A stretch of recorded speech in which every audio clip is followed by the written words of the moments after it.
When Mr. Thomas Gray, an elderly man, enters a busy café, he humbly asks for a meal he can't afford.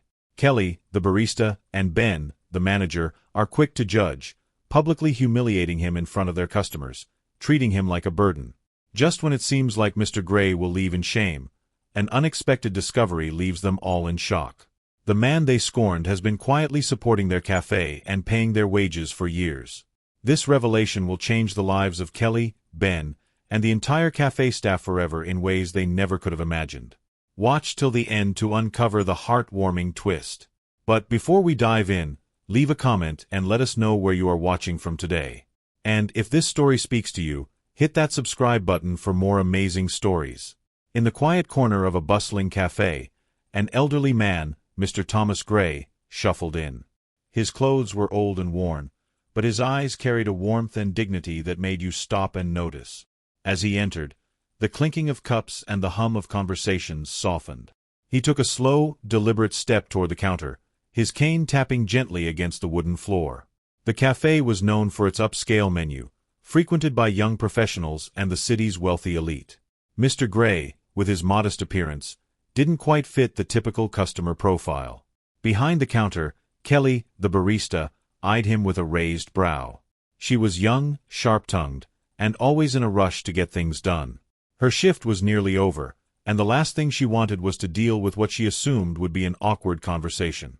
"Can I help you, sir?" Kelly asked, her tone less welcoming and more transactional. Mr. Gray smiled softly and nodded. "I was hoping to get a meal," he said, glancing at the menu behind her. "Something simple. Maybe the soup of the day and a cup of coffee." Kelly quickly punched in the order on the cash register. "That'll be $15. There was a pause as Mr. Gray fumbled through his pockets. His fingers trembled slightly, pulling out a few crumpled dollar bills and some loose change. He carefully placed the money on the counter, but anyone could see it wasn't enough. Kelly's patience wore thin. "Sir, this isn't enough," she said, louder now, drawing the attention of other staff members and a few customers. "If you can't pay, I'm afraid we can't serve you." A ripple of whispers started among the patrons. The elderly man, feeling the weight of their stares, straightened his posture and met Kelly's gaze. "I'm sorry," he said, his voice soft but steady. "This is all I have. I was hoping for a little kindness." Kelly rolled her eyes. "Look, if you don't have the money, we can't just give away food.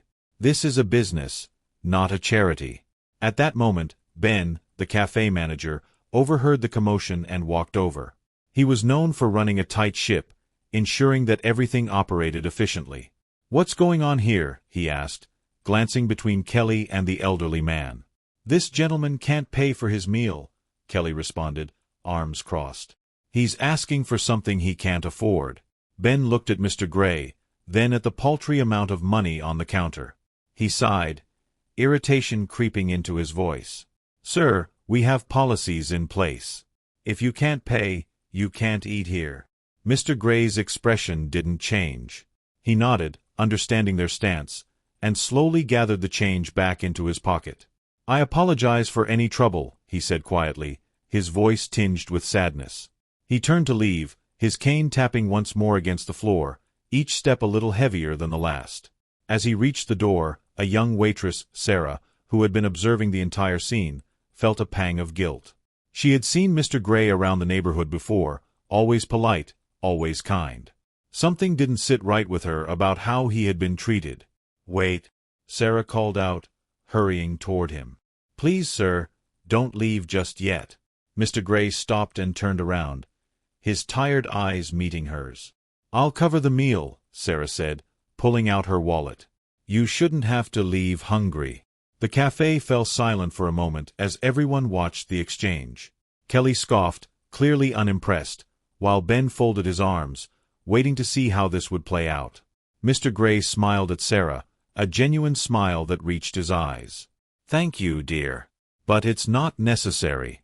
I don't want to cause any more trouble." "It's no trouble at all," Sarah insisted. "Please, sit down, and I'll bring your order." Reluctantly, Mr. Gray nodded and found a seat near the window, his movements slow and deliberate. Sarah rushed to prepare the meal, while the rest of the staff exchanged glances, still bewildered by her actions. As Mr. Gray sat quietly, staring out at the busy street, Ben's phone buzzed. He pulled it out, checking the notification. His face paled instantly, his expression shifting from irritation to shock. "Oh no," Ben muttered under his breath, scrolling through the message on his screen. Kelly noticed his reaction. "What's wrong?" she asked, her tone suddenly softer. Ben didn't respond at first. Instead, he grabbed the tablet from behind the counter and quickly accessed the café's payroll system. His eyes scanned the screen, confirming something that made his heart sink. "You're not going to believe this," Ben said, his voice now trembling. He gestured for Kelly and the rest of the staff to gather around. On the screen was a name that none of them had expected: Thomas Gray. "Mr. Thomas Gray," Ben explained, his voice low but urgent, "is the landlord of this entire building. He's the one who's been covering the café's rent for years. And not just that, he's been keeping the rent below market price, allowing us to stay in business." The staff stared at Ben in disbelief. Kelly's face flushed with embarrassment, and she quickly realized the magnitude of what had just happened.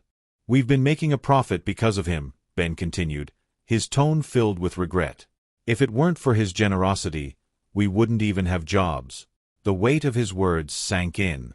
The elderly man they had humiliated moments ago was the very reason they had a place to work. Without his kindness, the café wouldn't have survived in the competitive neighborhood, where rent prices had skyrocketed over the years. Kelly's heart raced as guilt washed over her.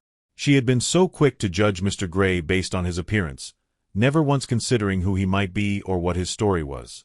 She turned to Ben, her voice barely a whisper. "What do we do now?" Ben didn't hesitate. "We make it right." He walked over to Mr. Gray's table, where the elderly man was quietly sipping the coffee Sarah had brought him. Ben took a deep breath and knelt down beside him. "Mr. Gray," Ben began, his voice shaking slightly, I owe you an apology. We all do. We didn't realize who you were or what you've done for us." Mr. Gray looked at Ben, his eyes filled with the same warmth and kindness as before. "There's no need to apologize," he said softly. "I've never expected any special treatment." "But you deserve it," Sarah chimed in, standing next to Ben. "Without you, this place wouldn't even be here. We wouldn't have our jobs." Mr. Gray smiled again, but this time there was a hint of sadness in his eyes. "I'm just an old man trying to make a small difference where I can." Ben shook his head. "It's more than that. You've been paying our wages, in a way, for years. We didn't know, but now that we do, please, let us make it up to you." Before Mr. Gray could protest, Sarah spoke up again. "Your meal is on the house, Mr. Gray. For as long as you want to come here, you'll never have to pay." The entire staff nodded in agreement, their faces filled with gratitude and remorse.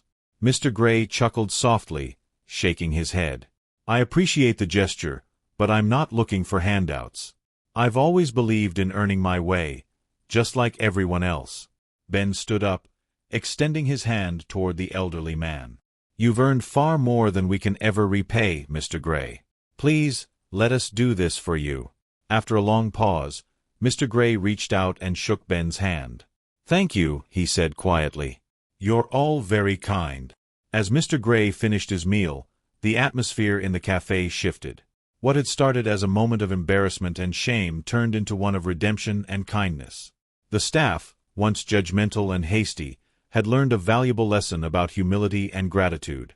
And as Mr. Gray left the café that day, his cane tapping softly against the floor, he left behind not just a legacy of generosity, but a reminder to everyone that appearances can be deceiving, and that sometimes the ones we least expect are the ones who've been helping us all along.